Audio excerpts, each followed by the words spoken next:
السلام علیکم۔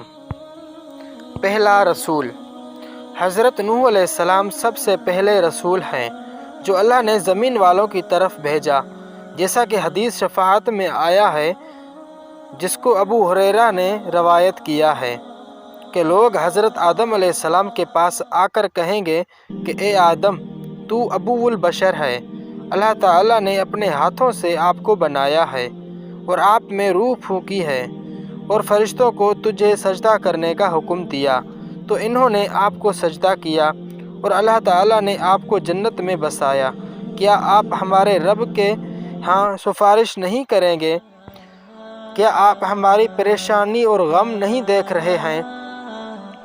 تو حضرت آدم علیہ السلام فرمائیں گے کہ آج میرا رب سخت غصے میں ہے، اتنا غصہ پہلے کبھی نہیں آیا اور نہ آئندہ اتنا غضبناک ہوگا۔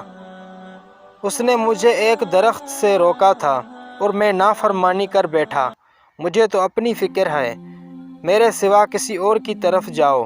نوح کی طرف جاؤ تو لوگ نوح کے پاس آ کر کہیں گے، اے نوح، تو زمین والوں کی طرف پہلا رسول ہے اور اللہ نے تیرا نام عبدً شکورا، شکر گزار بندہ رکھا ہے۔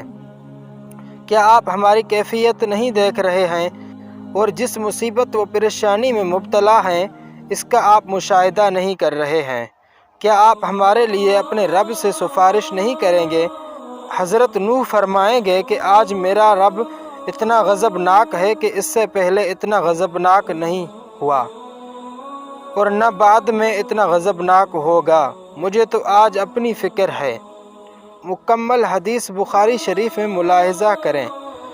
جب اللہ تعالیٰ نے حضرت نوح کو معبود فرمایا تو انہوں نے ان لوگوں کو ایک اللہ کی عبادات کی طرف بلایا اور ان کو کہا کہ اللہ تعالیٰ کی عبادات کے ساتھ کسی بت، مورتی، طاغوت و شیطان کی عبادت نہ کریں، اللہ تعالیٰ کی توحید اور اس کے ایک ہونے کا اقرار کریں اور یہ کہ اللہ کے سوا کوئی معبود نہیں ہے، جیسا کہ اللہ تعالیٰ نے آپ کے بعد دوسرے رسول کو بھی یہی حکم دیا، جیسا کہ اللہ تعالیٰ نے اور حضرت نوح علیہ السلام اور حضرت ابراہیم علیہ السلام کے بارے میں فرمایا۔